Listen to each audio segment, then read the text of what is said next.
তার সময়ে নারী দিবস বলে কোনো কিছুর জন্ম হয়নি, দরকারও ছিল না। অতীত, বর্তমান আর ভবিষ্যতের নারীর মহিমা আর সম্ভাবনা ঠিক কী হতে পারে নিজের জীবন কথা আর ভাবনা দিয়ে বুঝিয়ে দিয়েছেন সারদা দেবী। সময় সময় এমন আশ্চর্য কিছু যুক্তির অবতারণা করেছেন যা শুনেই এ যুগের নারীরা উল্টো পথ ধরতে পারে। কিন্তু তার গভীরের যে বার্তাটি রয়েছে সেই বার্তার সামনে নত না হয়ে উপায় নেই। মা সারদা অত্যন্ত সহজ সরলভাবে জীবনের কঠিন সমস্যার সমাধানের পথ দেখিয়ে গিয়েছেন।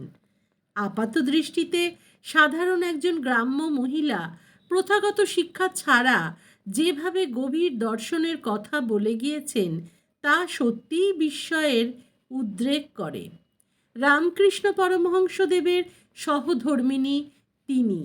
সারদা দেবী মহাসমাধির আগের মুহূর্ত পর্যন্ত নিজের সন্তানদের দুঃখ লাঘবের চেষ্টা করে গিয়েছেন। সমগ্র জীবন ধরে সন্তানের দুঃখ কষ্ট দূর করার সাধনায় ব্রতী ছিলেন। তিনি সহজ সরল ভাষায় ভগবত তত্ত্ব প্রচার করেছিলেন। জীবনের কোন পথে কিভাবে চলতে হবে তাও তিনি শিখিয়ে গেছেন আমাদের নারী সমাজকে। তাই বিশ্ব নারী দিবসে মার চরণে জানাই আমার আভূমি লুণ্ঠিত প্রণাম।